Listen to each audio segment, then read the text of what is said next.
ಮಾಜಿ ಪ್ರಧಾನಿಗಳಾದ ಎಚ್.ಡಿ. ದೇವೇಗೌಡರ ಪತ್ನಿ ಅವರಿಗೆ ಬೆನ್ನೆಲುಬಾಗಿ ನಿಂತಿದ್ರು ಸುಮಾರು 70 ವರ್ಷಗಳಿಗೂ ಹೆಚ್ಚು ಕಾಲ. ಇವತ್ತಿನ ದಿನ ರಾಜಕೀಯದಲ್ಲಿ ಏನೇ ಸಾಧನೆ ಮಾಡಿದ್ರೂ ಕೂಡ ದೇವೇಗೌಡರು ಅದಕ್ಕೆ ಪ್ರಮುಖವಾಗಿ ಕಾರಣಕರ್ತರಾಗಿದ್ದು ಚೆನ್ನಮ್ಮ ಅವರು. ಅವರ ನಿಧನ ಇಡೀ ಕುಟುಂಬಕ್ಕಲ್ಲ, ಇಡೀ ಕರ್ನಾಟಕಕ್ಕೂ ಕೂಡ ಬರಸಿಡಿಲು ಬಡದಂತಾಗಿದೆ. ದೇವೇಗೌಡರ ದೊಡ್ಡ ಮಟ್ಟದ ಶಕ್ತಿ ಇವತ್ತು ಕುಂದಿದೆ ಅಂತಾನೆ ಹೇಳಬಹುದು. ಇದೆಲ್ಲದರ ನಡುವೆ ಅಜ್ಜಿಯನ್ನ ನೆನೆದು ರಾತ್ರಿಯಿಡೀ ನಿದ್ದೆ ಮಾಡದೆ ಪ್ರಜ್ವಲ್ ರೇವಣ್ಣ ಕಣ್ಣೀರ್ ಹಾಕಿದ್ದಾರಂತೆ. ನಾಳೆ ಜೈಲಿನಿಂದ ಹೊರಬರ್ತಾರಾ ಅನ್ನುವ ಪ್ರಶ್ನೆಗಳು ಕೂಡ ಈಗ ಹುಟ್ಕೊಂಡಿದೆ. ಅಜ್ಜಿ ಚೆನ್ನಮ್ಮ ನಿಧನದ ಹಿನ್ನೆಲೆ ಅಂತಿಮ ದರ್ಶನಕ್ಕೆ ಪೆರೋಲ್ ಕೋರಿ ಅರ್ಜಿ ಕೂಡ ಸಲ್ಲಿಸಿದ್ದಾರೆ. ಏನ್ ನಿರ್ಧಾರ ಆಗತ್ತೆ? ತುರ್ತು ಪೆರೋಲ್ ಏನಾದ್ರೂ ಅವರಿಗೆ ಸಿಗುತ್ತಾ? ಅಜ್ಜಿಯ ಅಂತಿಮ ದರ್ಶನ ವಿಚಾರದಲ್ಲಿ ಪ್ರಜ್ವಲ್ ಅವರು ಕೂಡ ಸಿಕ್ಕಾಪಟ್ಟೆ ಆತಂಕದಲ್ಲಿದ್ದಾರೆ. ಯಾಕಂದ್ರೆ ಪ್ರತಿಯೊಬ್ಬರು ಮೊಮ್ಮಕ್ಕಳುಗಳು ಕೂಡ ಬಹಳಷ್ಟು ಮುದ್ದು. ಪ್ರಜ್ವಲ್ ಅಂದ್ರೆ ಇನ್ನೂ ಕೂಡ ಹೆಚ್ಚಂತೆ. ಚೆನ್ನಮ್ಮ ಅವರಿಗೆ ಜೀವಾವಧಿ ಶಿಕ್ಷೆ ಅನುಭವಿಸ್ತಾ ಇದ್ದಾರೆ ಮಾಜಿ ಸಂಸದ ಪ್ರಜ್ವಲ್ ರೇವಣ್ಣ. ಅವರ ಅಜ್ಜಿ ಚೆನ್ನಮ್ಮ ನಿಧನರಾಗಿದ್ದಾರೆ. ಅತ್ಯಂತ ದುಃಖಕರವಾದಂತಹ ವಿಚಾರ. ನಿನ್ನೆಯಿಂದಲೂ ಕೂಡ ಕಣ್ಣೀರ್ ಹಾಕ್ತಾ ಇದ್ದಾರಂತೆ. ಅಂತ್ಯಕ್ರಿಯೆಯಲ್ಲಿ ಪಾಲ್ಗೊಳ್ಳಬೇಕು, ತುರ್ತು ಪೆರೋಲ್ ಕೋರಿ ಜಿಲ್ಲಾಧಿಕಾರಿಗಳಿಗೆ ಮಾಜಿ ಸಂಸದ ಪ್ರಜ್ವಲ್ ರೇವಣ್ಣ ಅರ್ಜಿ ಕೂಡ ಸಲ್ಲಿಸಿದ್ದಾರೆ.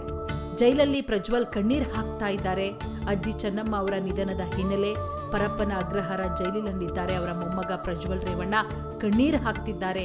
ಅಜ್ಜಿ ಸಾವಿನಿಂದ ಬೇಸರದಲ್ಲಿದ್ದಾರೆ. ರಾತ್ರಿ ಸರಿಯಾಗೂ ಕೂಡ ನಿದ್ದೆ ಮಾಡಿಲ್ವಂತೆ. ಯಾಕಂದ್ರೆ ಬಹಳ ಖುಷಿ ಸಂದರ್ಭದಲ್ಲಿ ಪಾಲ್ಗೊಳ್ಳೋದಕ್ಕಿಂತ ದುಃಖದ ಸಂದರ್ಭದಲ್ಲೇ ಪಾಲ್ಗೊಳ್ಬೇಕು. ಅದರಲ್ಲೂ ಪ್ರೀತಿಯ ಅಜ್ಜಿಯನ್ನ ಕಳ್ಕೊಂಡಿದ್ದಾರೆ ಪ್ರಜ್ವಲ್ ರೇವಣ್ಣ ಅವರು. ಅಂತಿಮ ದರ್ಶನಕ್ಕೆ ಪೆರೋಲ್ ಕೋರಿ ಅರ್ಜಿಯನ್ನ ಕೂಡ ಸಲ್ಲಿಸಿದ್ದಾರೆ.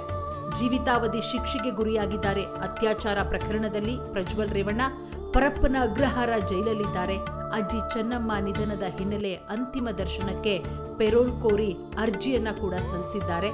ಸೊ ಹಾಗಾಗಿ ತುರ್ತು ಪೆರೋಲ್ ಭವಿಷ್ಯ ನಿಂತಿದೆ, ಏನಾಗಬಹುದು ಅನ್ನುವಂತಹ ಆತಂಕದಲ್ಲೂ ಕೂಡ ಇದ್ದಾರೆ.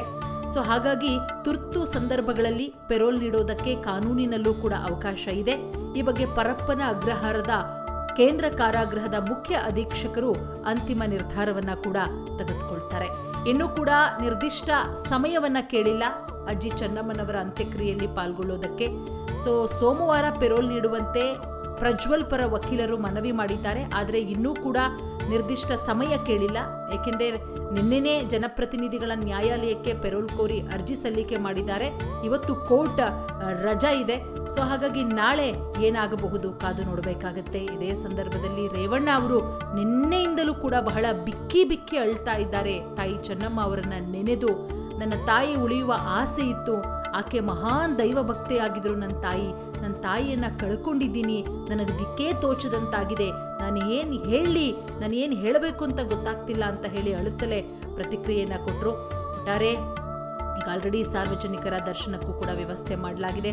ಆ ಹಾಸನಕ್ಕೂ ಕೂಡ ತೆಗೆದುಕೊಂಡು ಹೋಗಲಾಗುತ್ತೆ. ಅದಾದ ಮೇಲೆ ಹೊಳೆನರಸೀಪುರದಲ್ಲಿ ಅವರ ಅಂತ್ಯಕ್ರಿಯೆಯನ್ನು ಕೂಡ ಮಾಡಲಾಗುತ್ತೆ. ಸದ್ಯಕ್ಕೆ ಕುತೂಹಲ ಇರುವಂತಹ ಪ್ರಶ್ನೆ, ಪ್ರಜ್ವಲ್ ರೇವಣ್ಣ ಅವರು ಬರ್ತಾರಾ ತಮ್ಮ ಅಜ್ಜಿಯನ್ನ ನೋಡೋದಕ್ಕೆ? ಅವರಿಗೆ ಪೆರೋಲ್ ಸಿಗುತ್ತಾ? ಕಾದು ನೋಡಬೇಕು.